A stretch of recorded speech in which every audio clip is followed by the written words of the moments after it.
Speed मिलेगी। 6G की speed 10 lakh MBPS होती है। उसको ऐसे समझा जा सकता है कि 4 घंटे की मूवी 2 सेकंड से कम समय में डाउनलोड हो जाएगी। मेटावर्स के लिए इसका इस्तेमाल किया जाएगा, जिससे वर्चुअल रियलिटी भी बदल जाएगी। जो देश 6G नेटवर्क के लिए काम कर रहे हैं उनमें अमेरिका, चीन, जापान, साउथ कोरिया और फिनलैंड शामिल है। माना जाता है कि दुनिया में 6G तकनीक 2030 तक लॉन्च हो सकती है। 6G तकनीक आम लोगों की जिंदगी तो आसान करेगी ही, लेकिन इससे कॉर्पोरेट और तकनीकी से जुड़ी कंपनियों में क्रांतिकारी बदलाव हो सकेंगे। नवरात्र के महीने में जहां लोग पुण्य कमाने के लिए पूजा पाठ में लगे हैं, वहीं कुछ छात्र इस महीनों को पैसा कमाने के मौके के तौर पर देखते हैं। इसका नतीजा होता है लोगों की जान से खिलवाड़। कुछ ऐसे ही मामले यूपी के 3 शहरों से सामने आए, जहां कुट्टू का आटा खाने से लोग बीमार पड़े। नवरात्र का महीना चल रहा है, जहां एक तरफ भक्त पूजा पाठ में व्यस्त हैं, तो वहीं कुछ मिलावटखोर इस महीने का फायदा उठाने की कोशिश में हैं।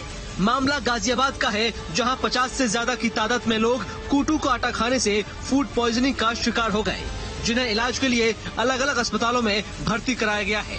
माना जा रहा है कि मरीजों का आंकड़ा और बढ़ सकता है, जिसके लिए स्वास्थ्य विभाग की टीमें गांव-गांव जाकर लोगों से मिल रही हैं। एक सवाल ये भी उठ रहा है कि गाँव में कुट्टू के आटे की सप्लाई कहां से हुई। पूरे मामले की जांच के लिए कमेटी गठित कर दी गई है।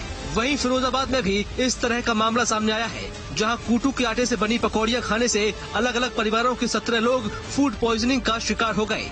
इन सभी ने एक ही दुकान से कुट्टू का आटा मंगवाया था। देर रात सभी लोगों की तबीयत खराब हुई और उन्हें अस्पताल में भर्ती करवाया गया। नवरात्रि के मौके पर अक्सर फूड पॉइजनिंग की खबरें आती रहती हैं। इस पावन महीने में भी मुनाफाखोर चंद रुपयों के लिए लोगों की जान से खिलवाड़ करना नहीं छोड़ते हैं, जिसका नतीजा इस तरह से नजर आता है। क्लाइमेट चेंज का असर जहां मौसम के अलग अलग रंगों पर दिख रहा है, वहीं अब खतरा जीवनदायिनी नदियों को भी है।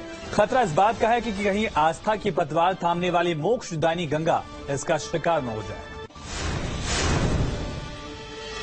क्लाइमेट चेंज की वजह से हिमालय में ये सबसे बड़े संकट की घड़ी आ रही है। यहाँ पल पल भूस्खलन का खतरा है, तो नदियों के सूखने का डर भी। तापमान में इजाफे से दुनिया बाढ़ की विनाश लीला देख रही है। अब धीरे धीरे जल संकट का सवाल उठा है। गंगा के वजूद पर ग्रहण लगने की बात की जा रही है। हिंदुस्तान के लिए गंगा और ब्रह्मपुत्र सिर्फ नदी नहीं है, ये जीवन की धारा है। ये हमारी संस्कृति और आस्था की पहचान, लेकिन भारतवर्ष की सदियों पुरानी पहचान धीरे धीरे मिट सकती है। इसके संकेत और कोई नहीं, संयुक्त राष्ट्र महासचिव की तरफ से दिए जा रहे हैं। संयुक्त राष्ट्र महासचिव का कहना है कि आने वाले दशकों में ग्लेशियर और बर्फ की चादरें कम होती जा रही हैं। इसका बड़ा असर सिंधु, गंगा और ब्रह्मपुत्र